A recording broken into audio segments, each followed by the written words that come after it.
Hello, everyone, and welcome to our second episode of Vogue State of Mind. We have Nicole from, or better known as States Place on the internets, and then my name's Josh, and I'm better known as Vogue Squared on the internet.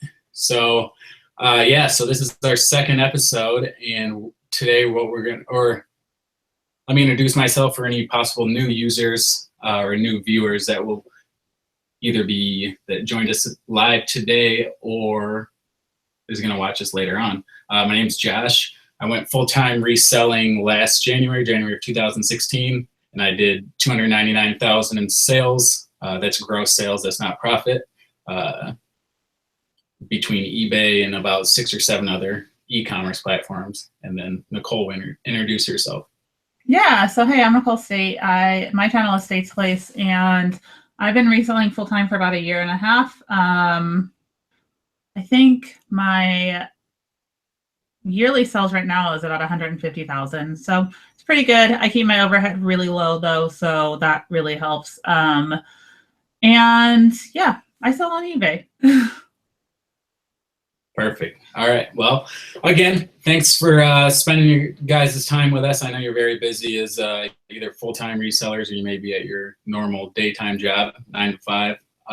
So we do appreciate you guys coming out. And I just want to give a general overview of what be about. So with me, I sell across probably like 7-ish e-commerce platforms. So I cross-list a lot of my items. And my reasoning behind this is I'm trying to reach an audience far. So I'm casting my net very wide so that I can get as many eyeballs on any of my items. And also, each of these platforms, they have a very different clientele. Also, depending on some of the platforms, you may be able to bump your listings to the top, whereas somewhere like eBay, they kind of take an algorithm on where your placement's going to be, but a few of these other websites we're going to talk about, you're able to actually really control your own destiny, which is good if you're a new reseller. So the 3 platforms we're really going to touch on today are Etsy, Poshmark, and Grailed. So I'm going to talk about Etsy and Grailed a little bit, the pros and cons, the ins and outs of it, and then Nicole's going to talk about Poshmark for a little bit. So let's start with Etsy. If you only resell clothes, you can only put vintage clothing. And Etsy defines vintage clothing as, right now it's 1998 or before, so I believe it's around that 20-year-old mark. And each year, obviously, they add. So next year, they will tell you when you go to list, the vintage will be 1999 or before. Etsy, they currently have 54 million users. 1.4 million of those active users are actual sellers, and then 19.8 are fully active buyers right now. So they do have 54 million users, but only roughly about 20 million of them are active.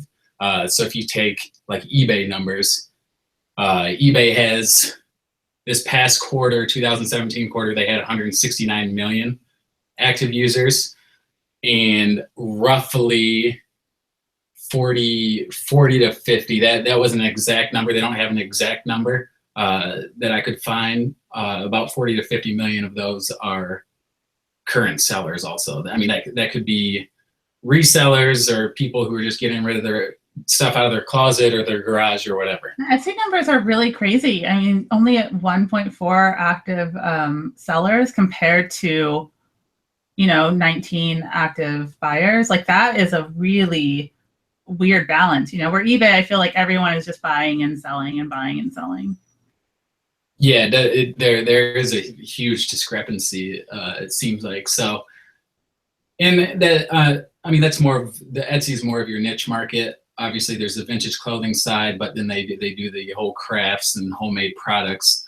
And then you also have a lot of your vintage hard goods like brass or any other vintage items that you may want to sell. And if you do put items on there that are more recent, Etsy actually does monitor that. So they'll take down your listings.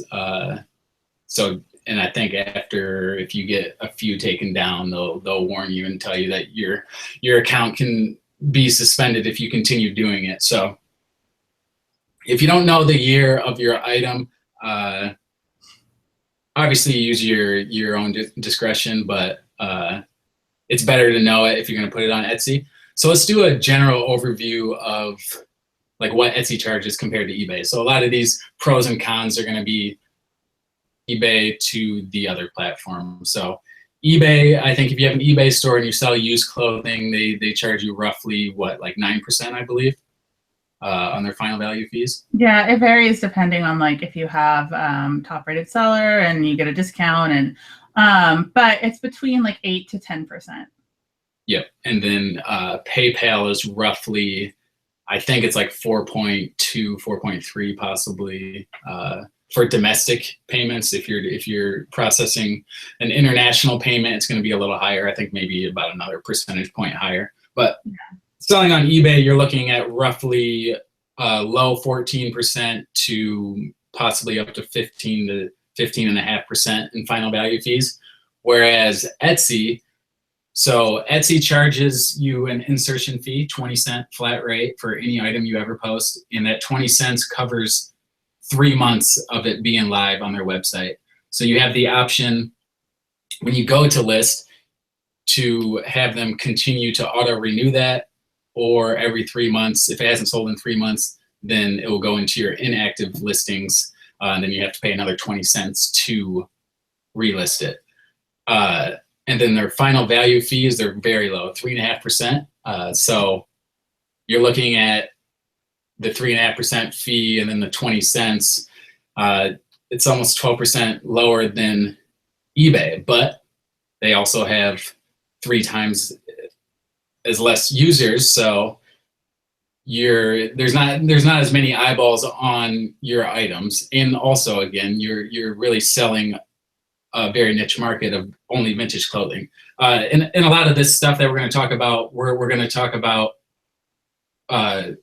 reselling clothing, because that's our world. Yeah, I just want to add though, like also when you talk about like the 20-cent fee for Etsy, that is for each item, and people are like, well, that sucks because eBay gives you free listings, but they only give you so many free before you're starting to pay for a store. So you have to add those costs in every month too. So, you know, I pay $300 a month for my store.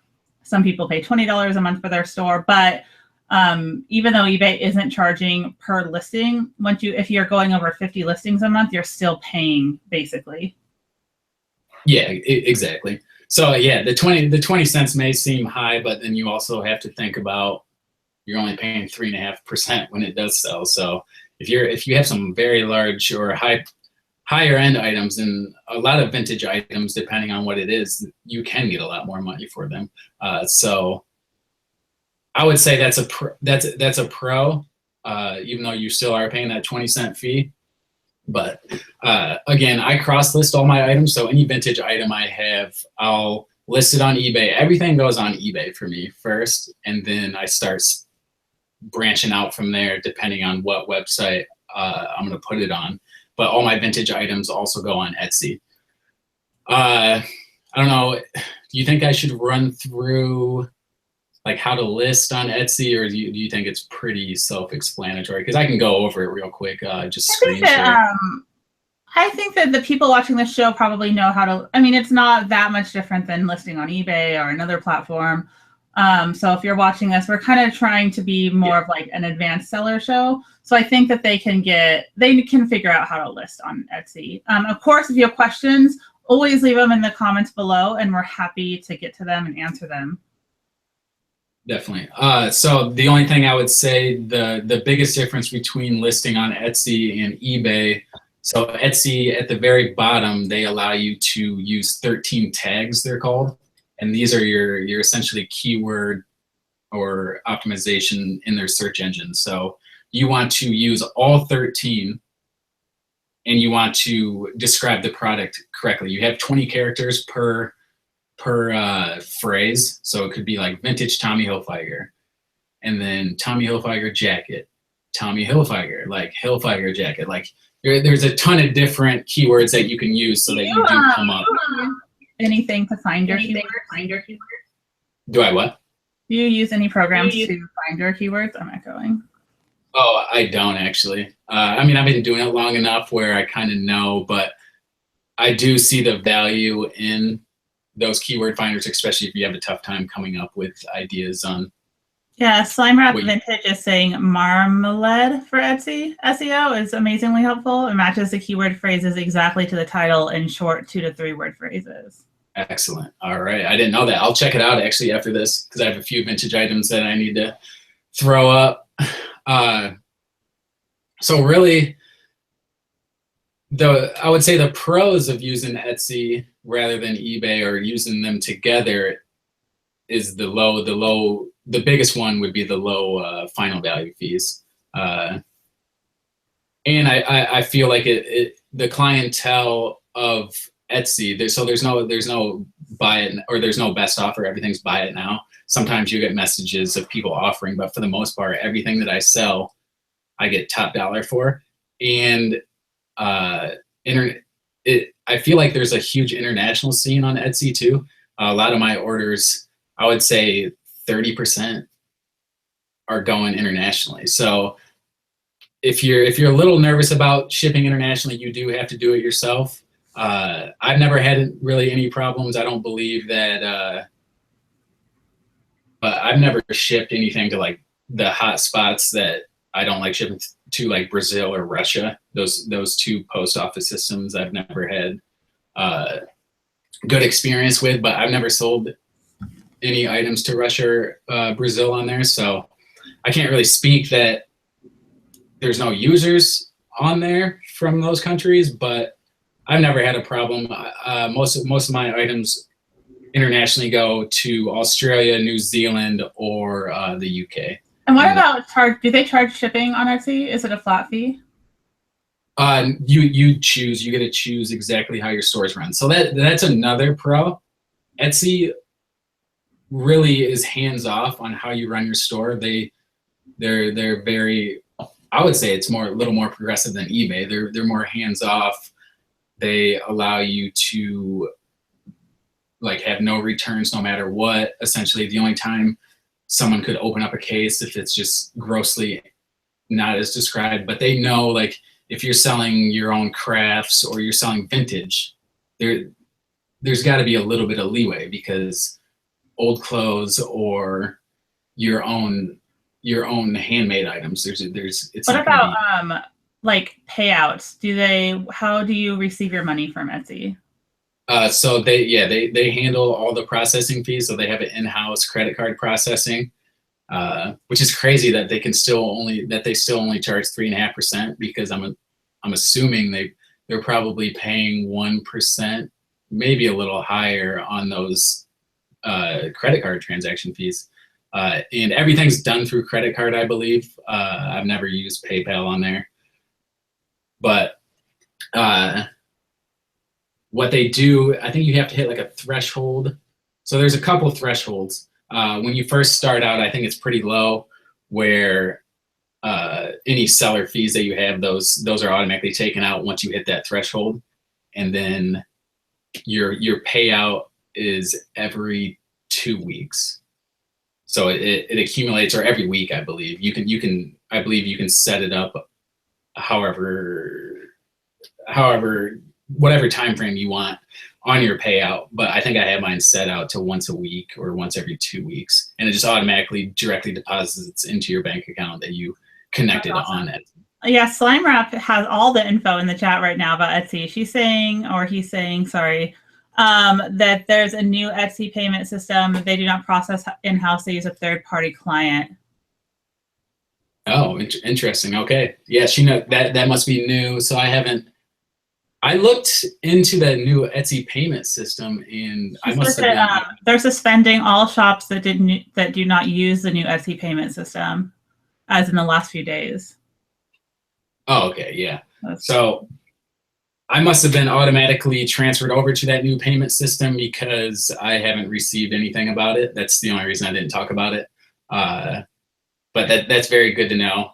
Yeah, and when I say they process in-house, that could mean third party also. I just meant that, like with eBay, there's eBay and PayPal. You don't have to go to another website to check your payments. Everything's on Etsy. And she says, starting May 8th, you must accept PayPal. So that actually is better, in my opinion, because then you can hit those people who may only like to use PayPal, and then you hit those people who only like to use credit cards. So I'm totally that person who's like, I just signed up for like a local event and they didn't have a PayPal button. And I literally emailed the like event planner and was like, can you please get PayPal on your thing? Like, I don't want to have to leave the couch to go get my credit card right now. yeah, exactly. Yeah. So, I mean, that's the great thing about Amazon too, is some people don't trust those third-party websites like PayPal, which you should trust. Honestly, they're essentially their own bank. Mm-hmm. So yeah, that was everything about Etsy that I know about. I'm glad that Slime Warped in here too, talking a little bit more. That she knows a little bit more about the payment system. I just never got any information on it, to be honest. Yeah, I'm excited to check out that site she recommended as well. She's saying it's like $50 a quarter, but I mean, even SEO keywords, I have to look at the site, but even for eBay, that stuff is super important. So I'm always interested in that sort of thing. Okay, so Poshmark. I am a very lazy Poshmark seller, but I know about it. I have someone who cross-posts listings every day for me over on Poshmark. So I'm making like 1 or 2 sales a day, nothing crazy. And there's a lot of pros and cons. So Poshmark is a very quickly growing app. It was actually just rated one of the top 10. I think it's Neiman Marcus's app. Like Neiman Marcus has their like, oh, these are like the things that we're using and that we love, and as far as apps go, Poshmark was one of the top 10. Like eBay didn't rank, no other like shopping like that ranked on there that we're using. So I thought that was really interesting that the younger generation is definitely using Poshmark more for shopping than eBay. And I believe, I don't know how many people are using Poshmark. I didn't look that up. I wasn't as good as Josh. I don't know if they actually have any numbers on it. If they're a private company, they don't have to release those numbers. So Etsy is actually publicly traded as of, I think, last year. They went public, or 2 years ago. Yeah, it was just last year. It was like a huge deal. I remember that. Yeah, I lost a lot of money. So there's a couple pros and cons. Okay, pro, you're hitting a younger generation who is constantly on their phone and who's constantly, trying to be entertained on their phone. Another pro is that you really control how people see your items. So you have to share. This is like a pro and a con. So you're constantly sharing your items to get them to the top of search, essentially. They have parties 3 times a day that you can share your items into. And if you're not sharing, you're really not making sales. It's just how it is. So you're constantly having to be social in that network. And, people like it if you wrap your package is really cute, and a lot of people like include extra gifts, and it's really this like social networking place. And I don't do any of that. I'm like the worst Poshmark seller, because all I do is I have my lister cross post like 15 to 30 items a day over there. And then if I'm bored, I'll share the items. But here's what I'm finding. Things sell for more money over there. So I accidentally, yesterday, I have a really good example. Yesterday, I sold a pair of shorts on eBay, and within a couple minutes, they sold on Poshmark, so I didn't have time to delete it. So they sold for $10 more on Poshmark than they did on eBay. And that's not a ton of money, but they were like, a $20 pair of shorts. So $20 on eBay, $30 on Poshmark. So like I find that things always sell for more money on Poshmark. Shipping is way better on Poshmark because they send you a label, and it's a priority mail label. So as long as it's under 5 pounds, you can use their label, and you literally just stick their label on, you put it in the mail, and you don't think about it again. People can't return things on Poshmark. So there's no returns unless you really mess up. So really Poshmark has always had my back, though. I've never had any issues. One time somebody opened up a case and Poshmark actually just sided with both of us. So they gave me my, I had that happen once to me too, actually, like last week. Yeah, like it's great. So you don't have to do any customer service. Like they don't want you to do any customer service, you know? Now some cons about Poshmark. It is, I believe it's probably a smaller user base. The fees are higher on Poshmark. So for sales under $15, Poshmark takes a flat commission of $2.95. And then for sales of $15 or more, Poshmark takes 20%. There's no listing fees though. There's no fee to have a store every month, and you don't have to do any customer service. So when you weigh it out, it's like you're paying 5% more essentially on Poshmark, but you're not paying for your listing fees or for a store. So I really think at the end, it kind of balances itself out, and you don't have any time spent doing customer service. But if you're like you or I though, who offers free shipping on most of our items, it actually almost balances out. And on the heavier items, especially on my side, because I do free shipping on all my items for the most part, no matter how heavy, it's built into my cost on eBay or my price. You can actually make, like, even if it sells for the same price on eBay and Poshmark, I typically still make a little bit more on Poshmark because I don't have to pay that shipping fee. And it's super quick for shipping. Like, you just print off the label, it's sent to your email, and then you just slap it on your package. To add a little bit more to the cons, since they are a smaller user base or smaller website, they go through growing pains. So they have a lot of spam. So there'll be people who just make up accounts, and then they'll say, hey, also for sale, email. There's more cons that I have too. Like, you can't, so the spam thing is like a huge con. There's tons of spam that happens, and then you can't delete those. So any comment made on your post, you can't delete. And then also the sharing, here's the thing, you can only do it from your app on your phone. You can only list from your phone. So you can't list from a computer. So I feel like it takes about the same time to list on eBay, but like you can't be sitting at a computer doing it. You have to do it from your phone. And I kind of find that obnoxious because I wish I could just do it from the computer. I feel like it would be faster for me. But so like if you take your pictures of your items on a regular camera, it's harder to get them onto your phone and then put them on, like that's like just a complaint I've heard a lot, is that the app only listing can be really cumbersome for some people. Yeah, I definitely would be cross-listing a lot more if I could post on the desktop. You can. So there's one good thing. I mean, yes, you can only list from your phone, but you can share from any device. And so here's a quick tip. If you guys just log into your desktop or your laptop computer or your desktop computer, and you have a lot of items and you want to share them, I share my closet once every morning and once at night. Sometimes if I have a little bit of free time, I'll do it in the afternoon. But I share everything from my desktop, and I can get through about 400 listings in about 10 minutes. I time myself. So that's a quick tip to just quickly share your listings. Just do it from the desktop or your iPad or something. Yeah, I have an iPad Pro that I basically use for it because it's sharing from your phone takes like 3 steps, to where just sharing it from your computer is 1 step essentially, or from, desktop mode. And then you have to upload the pictures one by one. That's definitely a downfall because that takes time. You can't upload all your photos at once like you do on eBay. Yeah. But it's just a different audience. So I used to think that only like hipper, trendier, younger clothes were selling over there, but I have found that that's totally not true. And I've been selling stuff. So I don't tell my person what to cross post. I say like just cross post from my eBay store because I trust her and I just I don't feel like I need to micromanage that.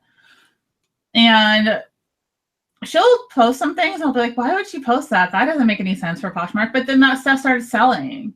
And so I feel like it's not just, a lot of people say, oh, it's only this style that's selling on Poshmark. And I just don't even feel like that's true anymore because I've been selling things that I would have no idea would sell on Poshmark. Yeah, I actually post a lot of my vintage items on Poshmark. I'll post vintage ones and then like newer style, like North Face, Patagonia, some J. Crew. I'll put shoes. Shoes do pretty well for me on there, and I like putting shoes on there because they'll sell on there, and then I can just throw them in a box and slap the label on, and I don't have to worry about that extra. The shipping. Yeah. Like if I have to ship something to California on eBay, it's going to cost me a lot if I can't get it into like a flat rate envelope or something. Yeah. So I don't know. I think that's about it. I mean, really, the fees are a little bit more, but I think it balances out. And I honestly feel that Poshmark could overtake eBay if eBay isn't careful with clothing sales, because eBay or Poshmark is growing. We don't know the numbers, but I feel like Poshmark is growing really quickly. And if you ask people, do you buy used clothes on eBay? Most people will say no, but there's more and more people saying that they use Poshmark. Yeah, and then one last con or one last kind of tip, Poshmark gives the sell or the buyer a 3-hour window from the purchase or accepting point to cancel the order.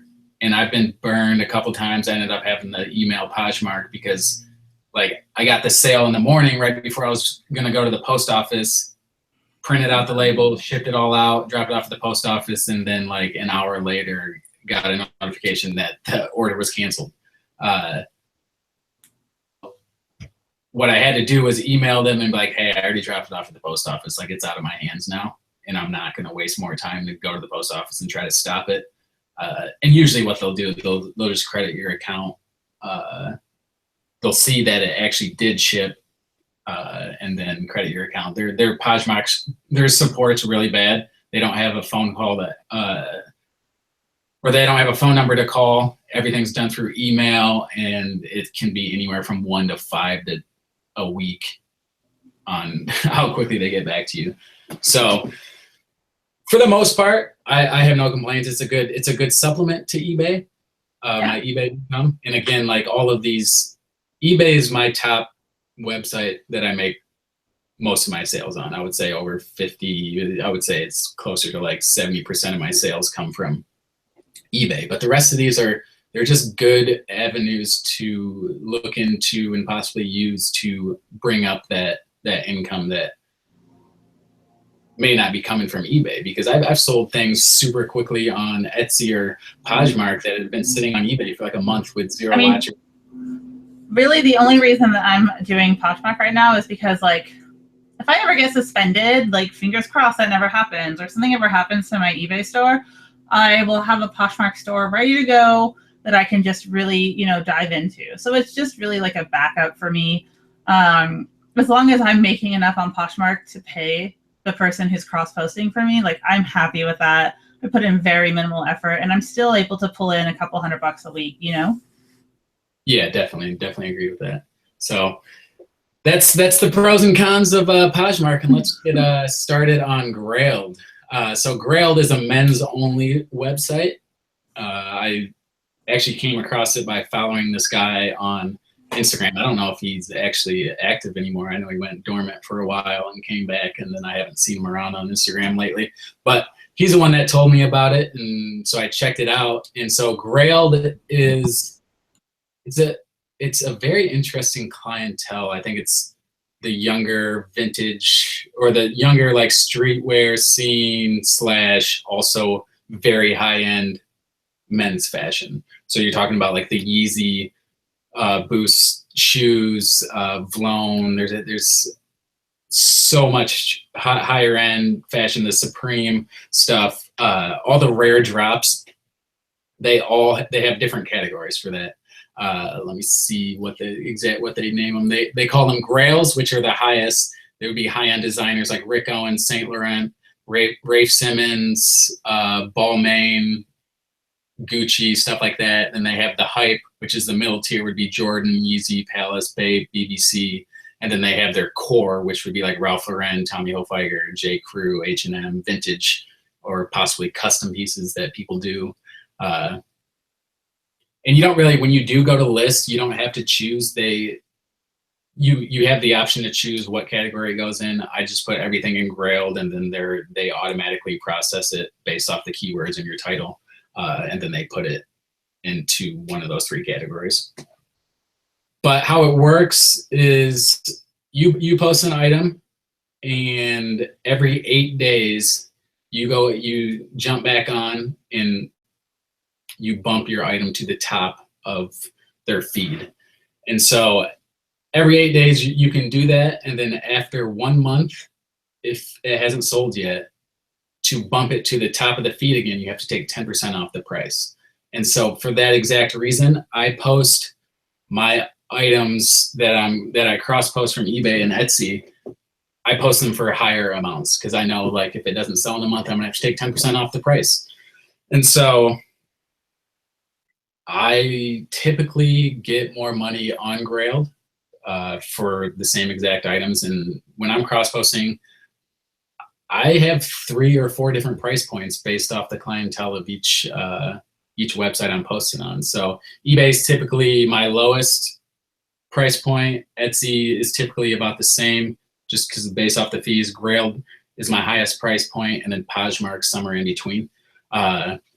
But with Grailed, their fees, they do a 6% fee. Grailed takes 6%, and everything, all payments are done through PayPal. And so there's the flat 6%, and then you pay the PayPal fees, and what they say on their website, 2.9% from PayPal plus 30 cents. So it ends up roughly you're paying 10% between eBay and Grailed. And so again, I'll take lower offers on items than eBay, knowing that I still have that 5% to play with a little bit. So a few of the cons, though, would be people love to offer but never pay. So they'll send you an offer, you accept it, transaction's not done, your item's still posted even if you accept it. The only time it gets taken off their website is once they pay through PayPal. So you can have 50 accepted offers, but no one paid, and all those items are still available. So word of advice, if you accept the offer and they don't pay right away, don't take it off eBay yet, because they may never pay. And it's very common. Like, I probably get 15 to 20 offers a day on my items, and maybe 30% of them actually pay. Sometimes you can bother them and be like, hey, you gonna pay? Hey, you gonna pay? I don't really waste my time anymore with that. Again, it's just a waste of time. Sometimes they pay, sometimes they don't. So I like it because it's a little more intimate in the sense that there's less users, there's less items in eBay, so you are in that person's face pretty quickly once you bump that item to the top. And also the other thing is, as a user of Grailed, or like someone or a buyer, what they have on your item, they have a heart button, and then they click it, and that means they want the item, and it tells you, it's essentially watchers like eBay, but on Grailed, it's like you like the item. And so when you do drop the price, they're automatically notified through email that the price was dropped. So it brings them back in, hopefully back into the pipeline, where they can either offer maybe a little bit less or buy it for your full asking price after the 10% was off. I have no problems with it. I only really cross post my vintage items again, just like Etsy, unless I have some higher end fashion stuff, which I don't come across very much at thrift stores, especially for men's clothing. So most of my items on there are the vintage items. And again, it's a supplement to income. It's not my, like, I don't make a ton. I probably do about $1,000 extra a month in sales on Grailed. And then like Etsy, again, it's usually between that $1,500 to $2,500 range of extra sales each month. How are you paid out on Grailed, and how does shipping work? So Grailed, everything is run through PayPal. It's exactly like eBay in that sense. You just print off the label you print off the label on eBay rather than Grailed. They don't have that option. So you mean you print it out on PayPal? Yeah, that's what I meant. Yeah, you print out the label on PayPal. If you guys didn't know, PayPal does have their own print print shipping label option, even on eBay items.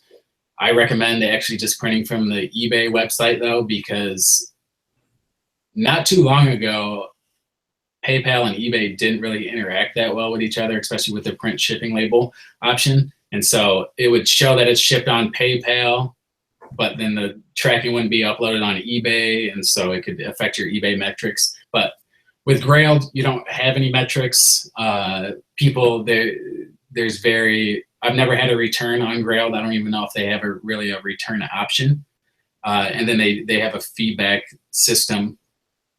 It's just 1 to 5 stars, and I've only received less than one 5-star like once or twice ever, and one person left me like a 1-star because of my communication, even though I had a screenshot of all of our communications. And so I sent it to Grailed and was like, all right, this is like, I responded to every single one of his messages. There wasn't a communication problem. But so the pros are that you can probably get a little bit higher pricing than you would on eBay. And then the cons are there's a lot of flakes. So if you can't handle people not paying, then Grailed's probably not the website for you. But I enjoy it. So another tip though would be to you're not really posting items in there that are like what you would be like your lower bread and butter items. So J. Crew probably doesn't do that well unless it's their higher end J. Crew, like Banana Republic. I don't like. Again, I only post my vintage items in the higher end fashion. I think better than would be those little small items that you only get about 10 to 20 bucks on eBay for. But I think that, we keep saying like, oh, you get more on this platform, you get more on this platform. And so people are going to be like, well, why wouldn't you just sell everything on that platform? And the reason you're getting more on these platforms is because there's not as much competition. So people who use Grailed, they might see an item 2 or 3 times, to where on eBay that item might be on there 100 times because there's so many more sellers. So there is less competition, so you can ask for more money. I mean, that's always been like my theory with these other sites. Yeah, I do agree with that. But you also have to look a little bit at who the clientele is. Right. Again, it's because it's such like a niche, Yeah, exactly. And again, Grailed is a men's only website. You cannot put any women's clothing on there. So I've never tried, but I'm assuming they'll just boot you off the website if you do try. So I wouldn't do it. Awesome. But yep, that is pretty much it that we have. If there's a few questions that we can answer for the next about 5 or 10 minutes, we're open to it, or at least I am. Yeah. You got the time? All right. Yeah. So we'll open up the live chat now. Just put a question mark in front of your question. That way we can easily find it, because sometimes these chats move a little quickly. One says, can you sell men's items on Poshmark? Yes, you definitely can. I think that's a pretty recent ad, though. They added it late last year, middle of last year, I want to say. Don't quote me on that, but I know it was a new thing last year. It was a big deal. They added men's and kids options. You can sell, men's and kids on Poshmark. You just can't sell, you can only sell like clothing and accessories. So you're not supposed to sell like hard goods, basically. David asked, how do you keep track of the cross-posted items? For me, just when I sell something on eBay, I just go over, and if it's on Posh, I take it off, and vice versa. So, we live with our phones. It's not that hard to just make sure that it's not like I have something selling every single minute of the day. So I just take it off as soon as it sells somewhere else. Yeah, that's a little bit how I am. I'm a little lazy on a few of the websites, but I know if anything sells on eBay if anything sells on eBay that's vintage, I know that it's going to be on Grailed and Etsy, so I'll usually go over there. It's not that big of a deal if you forget to, so you want to make sure any item that's cross-posted that you sold on any other website besides eBay, you want to take it off eBay, because those buyers can still leave negative feedback if you cancel the transaction. Whereas on Poshmark, they definitely can't leave you negative feedback because the transaction's canceled, won't even show up in there. It would just say canceled. There's no option. And you can get it. Etsy. You can what? On eBay, you get a defect. Like that's like one of the main reasons you'll lose top-rated seller is the cancellations. So you can only do a couple cancellations before they're gonna boot you from having top-rated seller. Yeah, exactly. So biggest advice, if it sells on any other platform, make sure you log into eBay that instant, take it down, because you don't want to mess with your metrics on eBay.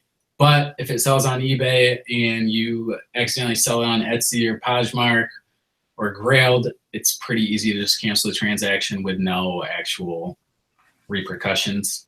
What I usually do, if I do double sell something, I'll contact either on Etsy or Grailed. I'd be like, hey, the item was already sold. I apologize. If you see another item that you like, just message me on it, and then I'll take 10% off the price for you. And I'm comfortable doing that because on Grailed, obviously, I'm getting higher pricing points, so I'm still probably earning more than I would on eBay, and then I'm also selling another item possibly. And the same thing with Etsy. Like the fees are so low, I can easily offer 10% off an item. And I'd rather keep them happy and then also do another sale on the side. And it's happened a few times for me, and I've had people buy a different item for me. Yeah. What about your store name? I have my States Place is my name everywhere. Do you have your store name the same like across all your platforms? Yeah, I do.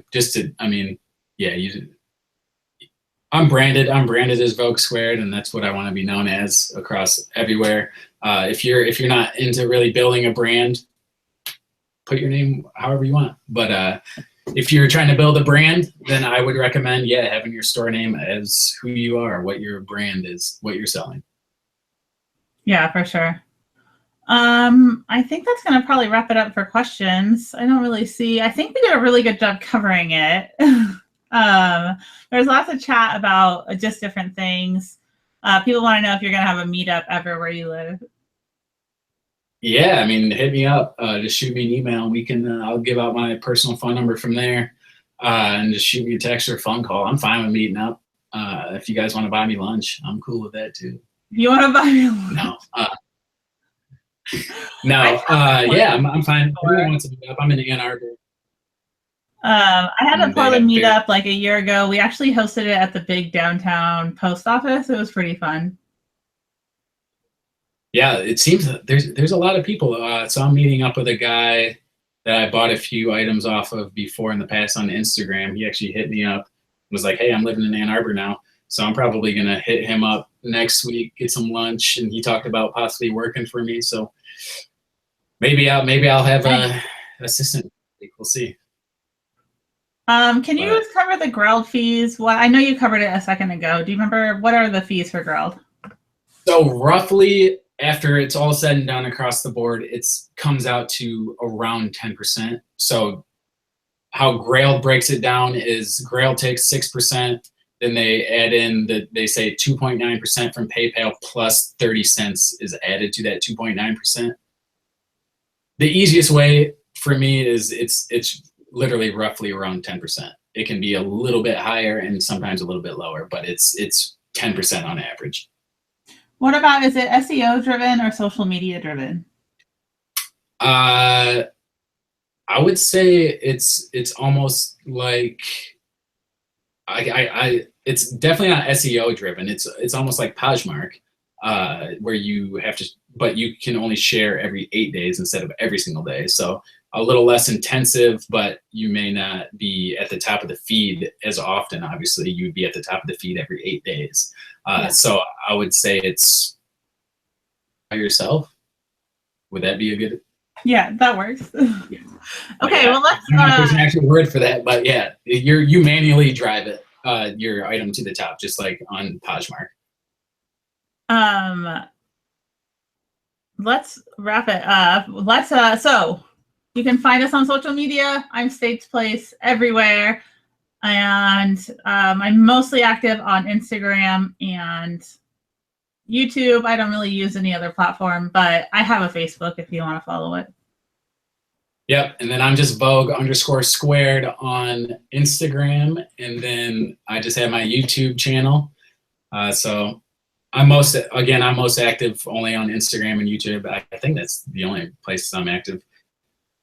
So, yeah, I love getting questions from you guys, DMs on items that you have any questions on. So feel free to shoot me a DM. I'll try to answer most of them. I say that now and then I'll get bombarded, but right now I try to answer most of my DMs. So next week we will have a new episode of Vogue State of Mind. We'll be on Nicole's channel. Again, if you don't subscribe to her, it's State's Place. And then, yeah, if you like this video, give us the thumbs up and then hit the subscribe button. But thanks for coming out, everyone, and hanging out with us and listening to us talk about I just want to plug my show. I have a show tonight with the Resell Life on my channel.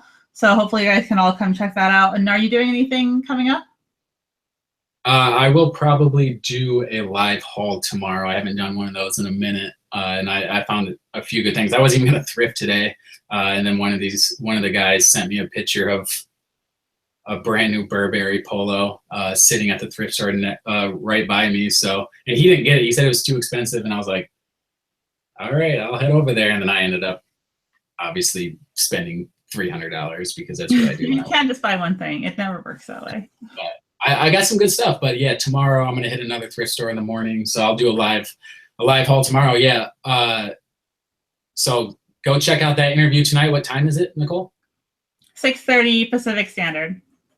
Okay, so 6:30 Pacific time and then 9:30 Eastern Standard Time. So if you guys aren't busy, check it out. Her interviews are always great. So have a good night, everyone, and happy reselling. See you. Bye, guys.